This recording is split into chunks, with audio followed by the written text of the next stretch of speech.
This is Trader's Workshop with Adam H. Grimes.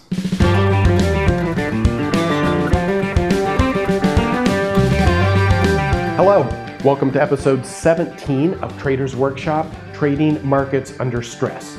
I'm your host, Adam Grimes. You can find more of my work at adamhgrimes.com, and I know you're already following me on Twitter at AdamHGrimes, but if you're not, go do that right now. So a few things here, kind of up at the beginning. I'm back from vacation. For those of you who are listening to all of this in order, I did drip out some archived episodes from my previous podcast.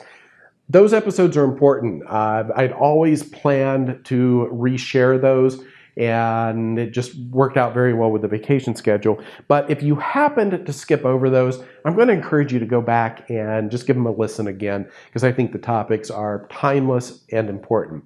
Also, with me being back from a couple weeks of vacation, you may hear I'm a little congested. And I guess that's the wonders of sitting in a metal tube over the Atlantic Ocean with coughing people for 9 hours.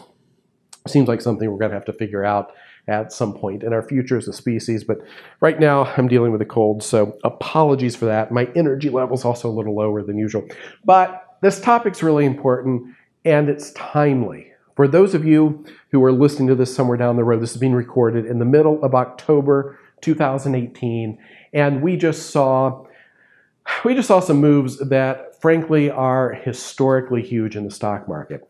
And not everybody realizes this, because to see this, we need to look at volatility adjusted returns. But when you do that, you'll see that what we've had here in the middle of October 2018 is one of the 4 or 5 biggest days we've had in the entire history of the S&P 500. Now you might say, okay, wait, it's not really that big on a percentage basis, but the thing about the volatility adjusted measure is that it helps to measure the psychological impact of the move. And in this case, the psychological impact was extreme. And that's what this topic is about. You know, I teased this topic on Twitter earlier today.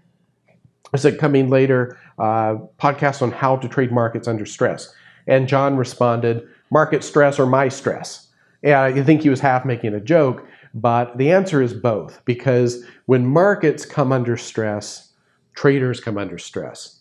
When markets make these kinds of volatile moves, we become exceptionally vulnerable to making mistakes. So let me give you kind of the outline today. We're going to talk about that volatility. We're going to talk about some specific price structures. We're going to talk about how you can tell if a trend is really broken or not. And last, I'm going to leave you with some practical trading guidelines. So first of all, volatility. Well, look, we could do probably 100 podcast episodes on volatility. It's a deep topic, and it's probably deeper than a lot of people realize. You know, volatility is the aspect of market behavior that we deal with all the time, but we can't really observe it. You know the price, you know the volume, you know the range for the day, but we can get different answers for volatility with how we calculate it. For instance, many of you are listening to this from a technical background, and you're very comfortable with the idea of average true range. Others of you may come from a more quantitative background. You'll think about historical volatility. Those of you who trade options will also think about implied volatility. Those are very common measures, but there are other ways too. Like, for instance, we can measure volatility from the close to the open. We can measure volatility over different periods. There are a lot of different ways to measure volatility, but it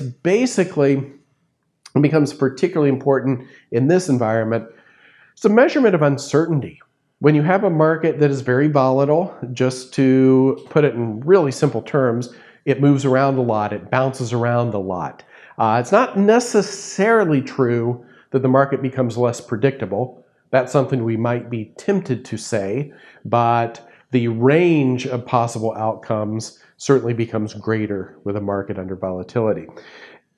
It's worth thinking a little bit about how volatility behaves.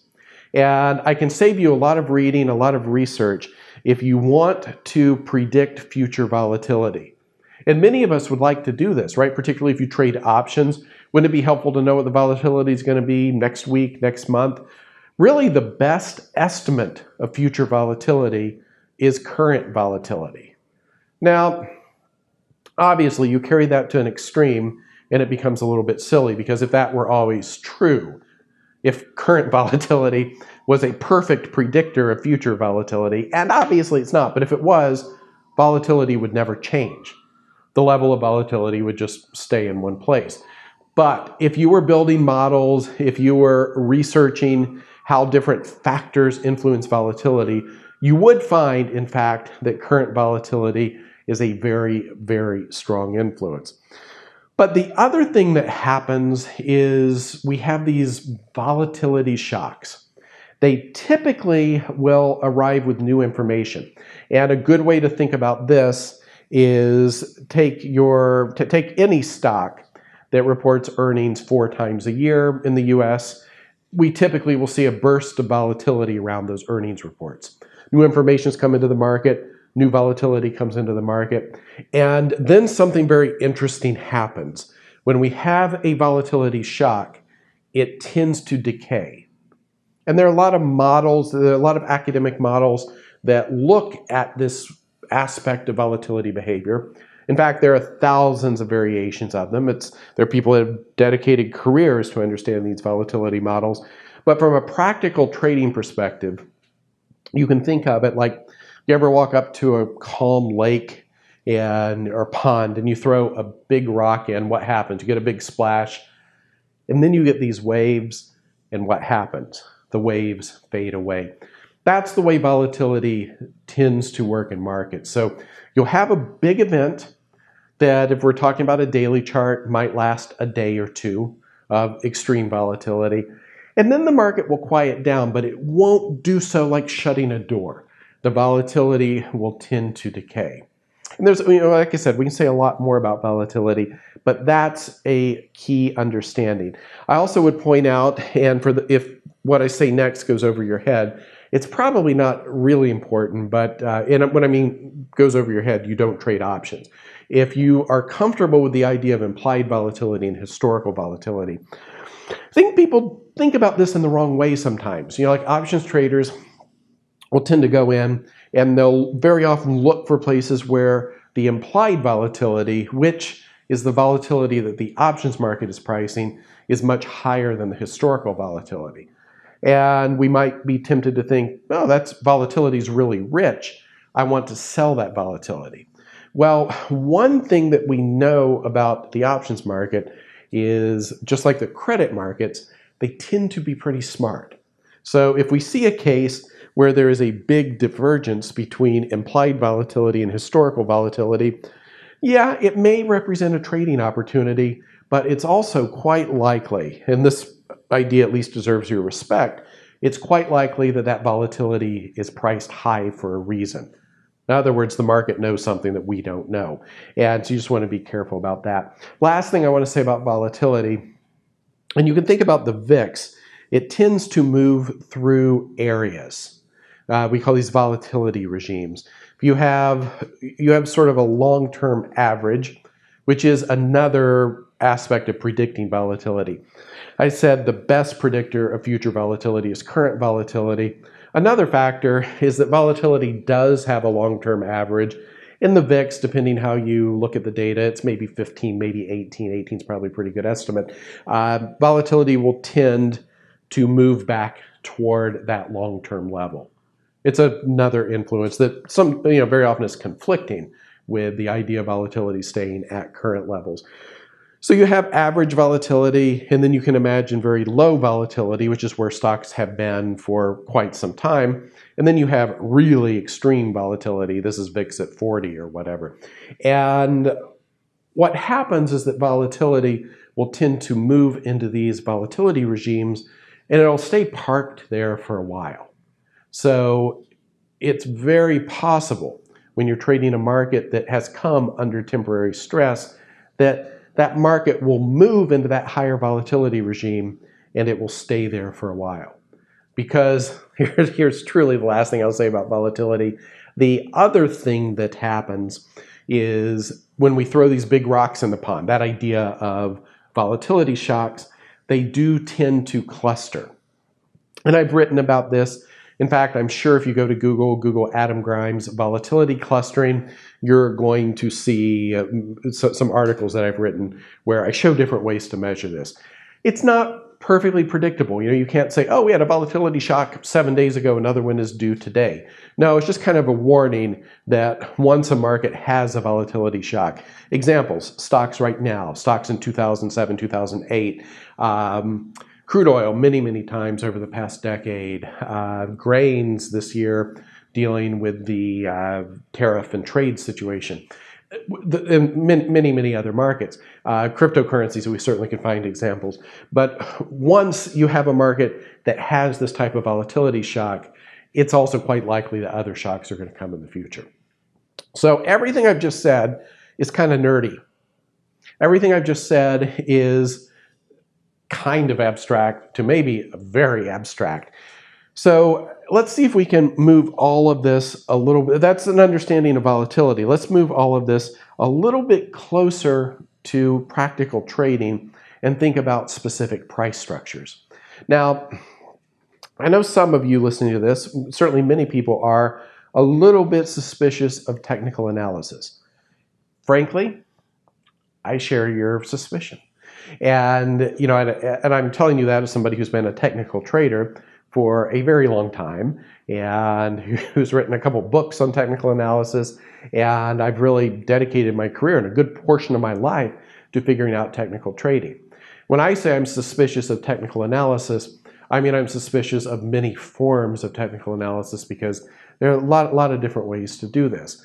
But I would encourage you for a moment, if you are suspicious, to think about what technical analysis is. It is a way to understand the psychological perspective of market participants. It's a way to look at what people have done in the past. Why? Well, the only way price moves is people buying and selling, right? That's what changes prices in markets. So it's a way to look at how people have acted in the market in the past, what they've actually done as revealed in price movements. And if we can understand that, that gives us a better context to make some very educated guesses within the bounds of probability about what's going to happen in the future. That's really what this is about. So when we think about specific price structures, well, first of all, let's think about what's a trend, because this is going to be something we're going to talk about here for a little bit.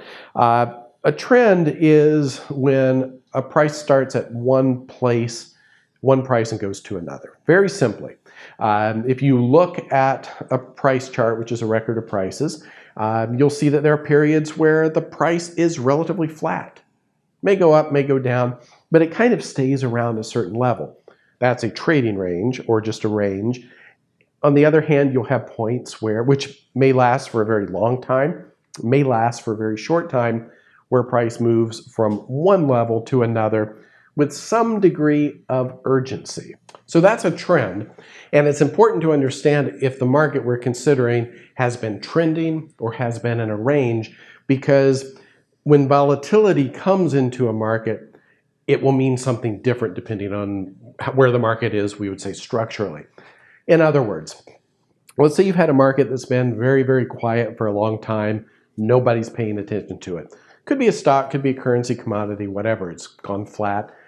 And let's just say we're talking about a daily chart, so we're looking at many months where it's just kind of bounced back and forth within a rather narrow range.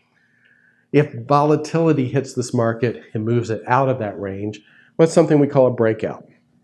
And what this could mean is that new information has come into the market. Imagine crude oil, maybe something has happened that has shifted the supply-demand dynamics. Imagine bonds, maybe bonds have gone sideways for a long time, and then something is happening that is changing the interest rate or maybe the perceived riskiness of those bonds. So you might have some new information coming that shows a shift that is likely to persist for a while. That's one way that trends emerge from ranges. On the other hand, let's imagine you have a trending market. Stocks are a good example. Stocks for most of 10 years here have more or less gone up. We've had some sideways periods, we've had some moderate downs, but it had pretty much gone up. And then let's imagine that new information hits this market and the market goes down a lot. Well, what that might tell us is that we've had something that might violate the trend integrity. That's a phrase that I use. And what it means is just that we've kind of accepted this trending pattern. The market has accepted this trending pattern. And here's something that shows us that something might be different. We'll come back to that in a minute. Also, another possibility is you have a market that's trending in the same direction. Let's just say, oh, cryptocurrencies, right? They went up, up, up, and then something happens and they go up a lot more. They really accelerate. This, in the language of technical analysis, people call this a parabolic move, but really what it is just a super acceleration of a trend. And it might seem like a market doing that is going to trend for a long time, but this actually can mark an exhaustion point at the end of a trend. So that's the kind of structure to think about, right? Market trending, and then you can think about with trend and counter trend shocks. And you also can consider the possibility of a market being flat and then new information coming into the market that causes a breakout of that range. And we see this, I'm talking about daily charts, but if you're a day trader, you see the same thing on a 5-minute chart. You'll see the same thing on weekly, monthly charts.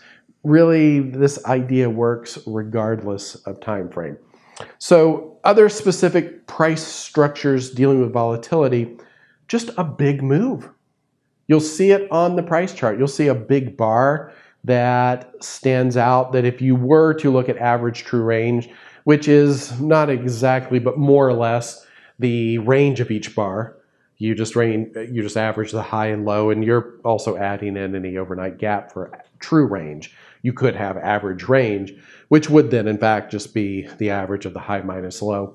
But you look at a chart and you'll see most markets pretty much trade with a more or less consistent volatility, more or less consistent. You'll see a stock where days ranges might be, you might have a 2-point range, a 4-point range, a 3.75 point range, something like that. They're not all going to be the same, but what you won't probably see is 2 and 4 and 3 and 2, and then a 40, and then back to 2 and 4. That's a little bit unusual to see something really jump out. So just by looking at a chart or living through the trading experience of living the market, you will see that there are these points where markets just make big exceptional moves. And this is how volatility impacts a market. And also, one thing to think about with that move, is it directional or non-directional? If we were looking at a candle or a bar on any time frame, we could assume, it's not always going to be true, but we can assume that if the open and close are near the extremes of the bar, near opposite extremes of the bar rather, that this is a bar that was more or less directional. What do I mean by this? Let's say you have a let's talk daily bars because we can just say open and close a little bit easier maybe. We do it for time frame, but you have the open in the bottom 10% of the range and the close right at the high of the day. So what happened? Well, we opened somewhere near the low and we probably trended up to close near the high. That situation, compare that to having the open and close in the middle of the bar, where we really don't know what happened. That's a non-directional day. And you'll find that volatility can hit a market in either of these two ways. You will have volatility that will come in and you'll see these big green candles if you're looking at a screen, or big red candles, meaning that the entire range of the bar was probably trending. Or you also can see these big ups and downs, and then the market closes relatively unchanged. I think of those sometimes as a lot of people made mistakes. That's really what the volatility did. It gave traders an opportunity to make a mistake, both on the upside and the downside. And understanding how the market absorbed the volatility, you could, for instance, have very bad news come into a market. Imagine this. Okay, well, let me just tell you a story. So, the story I've actually lived. Let's imagine you're trading a pharmaceutical stock, you're day trading, and you're looking at these daily candles. Of course, you're trading, say, a 15-minute chart or whatever, and really bad news hits the stock, and it just collapses. It goes down like 3 or 4 times the average daily range. But then an hour or two later, news comes out that contradicts that earlier news, and the stock goes right back up and closes where it opened. And if you were trading, you probably had a loss, and it's very, very frustrating sometimes to see. You'll think stupid things like, oh, if I had just held on until the end of the day, I would have been okay. Why is that a stupid thing? Because it's true in this case, but of course, if you did it over a large sample size, what would actually happen is you would get completely wiped out of the game. So that's one way. It's one little way that you can see that volatility really encourages traders to make mistakes. But that would be an example of where many people would have sold near the low of that day. It would have been wrong, and that's conflicting information coming in. But it also could simply be a market. Imagine the same scenario where the stock sells off, and then maybe people were waiting to buy it. And maybe people use that weakness, or it could even be one big trader could use that weakness as an opportunity to buy as much as he or she could, and the stock would close up somewhere near where it opened. So sometimes markets have enough buying or selling pressure that they can absorb volatility. And that would be very different than go back to this pharma stock, where imagine if no new information came in and then you had this giant red candle. Can you see the difference that we're looking at price movement to tell us something about the conviction level, something about the psychological framework of the market? So these are the things that we think about. This is going to be a 2-part podcast here. And just to kind of set the framework, we'll think about this in terms of what's happened with stocks currently. Let me sit down here at my screen. And so looking at the S&P futures, you can do this with me if you are right now, or if you're looking at this years later.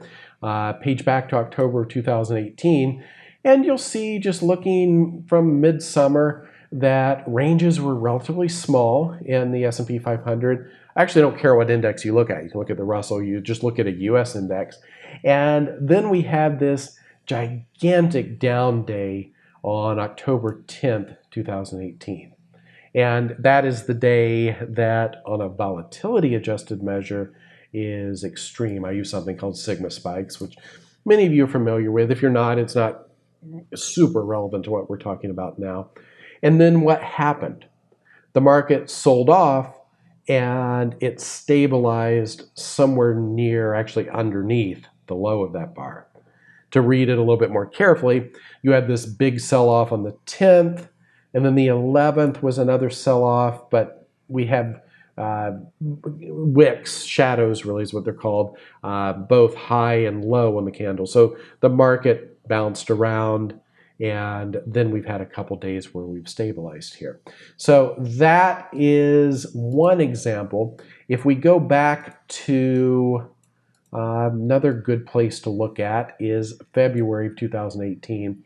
Here the market sold off viciously, but within 3 days of the sell-off, we had some big upward closing days. So the market seemed to try to probe lower and very quickly reversed. And this is a way that we see what's happening today, October 15th, 2018 actually, is perhaps a little bit different than what we've seen on stocks in the future.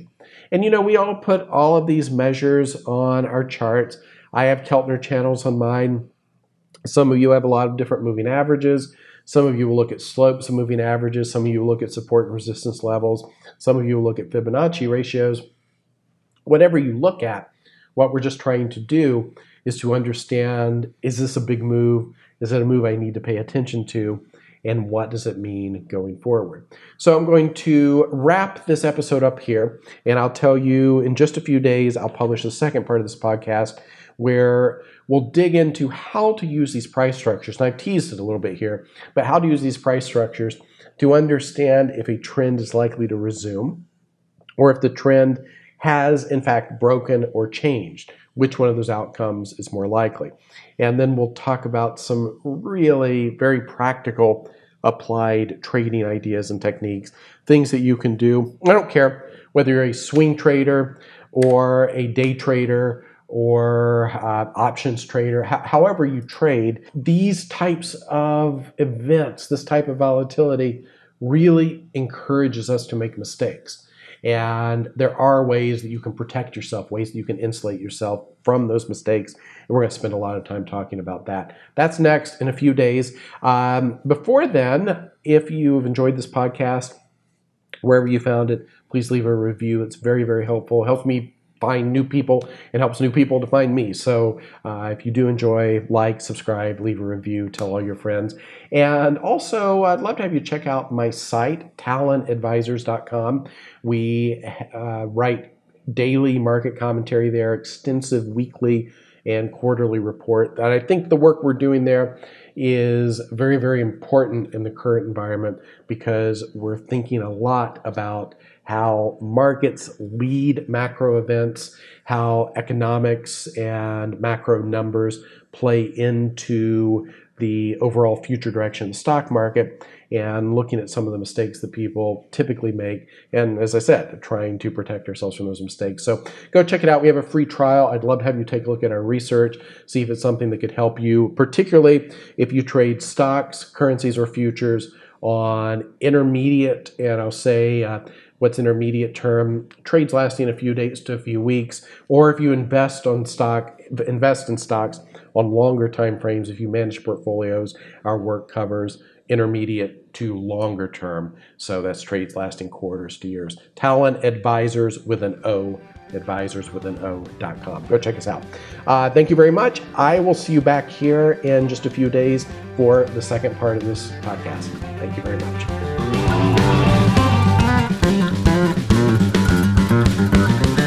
Well, it's never hard